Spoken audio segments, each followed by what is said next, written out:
Hello বন্ধুরা, আজকের এই ভিডিওর মাধ্যমে হোয়াটসঅ্যাপের কিছু গুরুত্বপূর্ণ সেটিংস নিয়ে আলোচনা করব।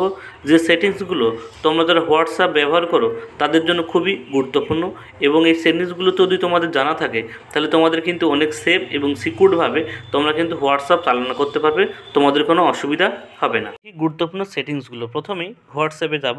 হোয়াটসঅ্যাপে যাওয়ার পর দেখতে পাচ্ছ চ্যাট লিস্টটা, অর্থাৎ আমি যার যার সঙ্গে চ্যাট করি সেই চ্যাট লিস্টটা দেখাচ্ছে। এবার কীভাবে গোপনে তুমি ছবিটা পাঠাবে সেটা দেখে নিই, অর্থাৎ সিকিউরিটিভাবে তুমি একটা ছবি কীভাবে পাঠাবে। আমরা প্রথমে ছবিটা কীভাবে পাঠাই, এখানে গিয়ে গ্যালারি অপশনে যাওয়ার পর এখানে আমার যার ছবিটা পাঠানোর দরকার, অর্থাৎ সেই ছবিটা কিন্তু সিলেক্ট করার সাথে সাথে ছবিটা এভাবে পাঠিয়ে দিতে পারি, তাই না। এখানে মনে করি গোলাপ ফুলের ছবিটা পাঠাবো, ছবিটা সেন্ড হয়ে গেল। এবার এমনভাবে ছবিটা পাঠাবো, অর্থাৎ যার কাছে ছবিটা পাঠাবো সে একবারই দেখতে পাবে এবং সেই ছবিটা করে স্ক্রিনশট নিতে পারবে না এবং সেই ছবিটা কারোর কাছে শেয়ার করতে পারবে না। কীভাবে?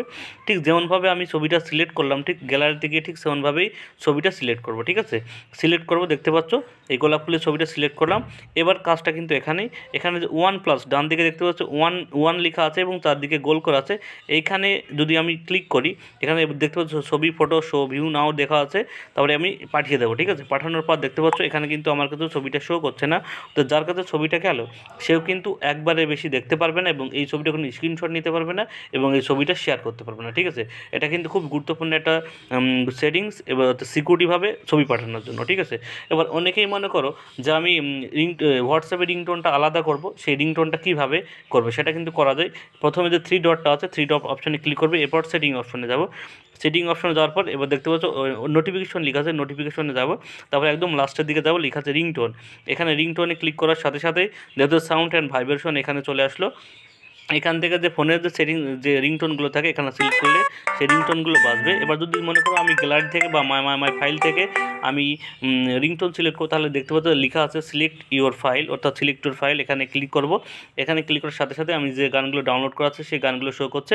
এখান থেকে যে কোনো একটা আমি সিলেক্ট করলে কিন্তু আমার কিন্তু হোয়াটসঅ্যাপের রিংটোন সিলেক্ট হয়ে যাবে। ঠিক আছে, এটা কিন্তু একটা গুরুত্বপূর্ণ সেটিং। এবার একটা প্রাইভেসির আর একটা সেটিং তোমাদের দেখাবো। অনেকেই তোমাদের হোয়াটসঅ্যাপে কিন্তু তোমাদের ফোন নাম্বার ট্র্যাক করা যায়, অর্থাৎ লোকেশন ট্র্যাক করা যায়। এই সেটিংটা যদি তুমি অন করে রাখো তাহলে কিন্তু তোমাদের লোকেশন ট্র্যাক করা যাবে না। সেটা কীভাবে? প্রথমে এই 3 ডট অপশনে যাব। 3 ডট অপশনে যাওয়ার পরে সেটিং অপশনে যাব। সেটিং অপশনে যাওয়ার পর দেখো লেখা আছে প্রাইভেসি, এখানে ক্লিক করব।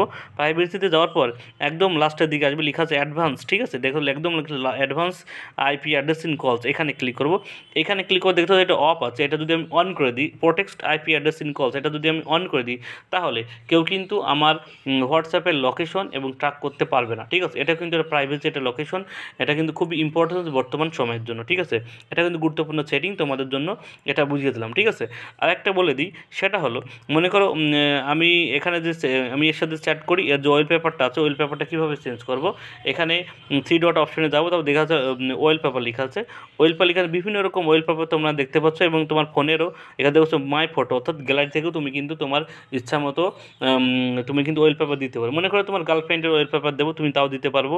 এবং এখানে বিভিন্ন রকম ওয়েলপেপার তোমরা দেখতে পাচ্ছ এখানে দেওয়া আছে, তুমি চাইলে কিন্তু এখান থেকেও একটা ওয়েলপেপার সিলেক্ট করতে পারো। আমি এখান থেকে একটা ওয়েলপেপার সিলেক্ট করতে দেখতে পাচ্ছ, এটাই আমি সিলেক্ট করলাম। দেখতে পাচ্ছ এখানে কিন্তু ওয়েলপেপারটা সেট ওয়েলপেপার লেখা আছে, এখানে তো আমি ক্লিক করব, সেট ওয়েলপেপার দেখতে পাচ্ছ একদম কিন্তু সেই ওয়েলপেপারটা কিন্তু এখানে সিলেক্ট হয়ে গেলো। ঠিক আছে, আজকের মধ্যেও এই ভিডিওর মাধ্যমে কিছু গুরুত্বপূর্ণ সেটিংস নিয়ে আলোচনা করলাম। আশা করি তোমাদের একটু হলেও উপকার আসবে। ওতে ভিডিওটি ভালো লাগলে একটা লাইক, কমেন্ট, শেয়ার করো। সবাইকে ধন্যবাদ, সবার জন্য শুভকামনা।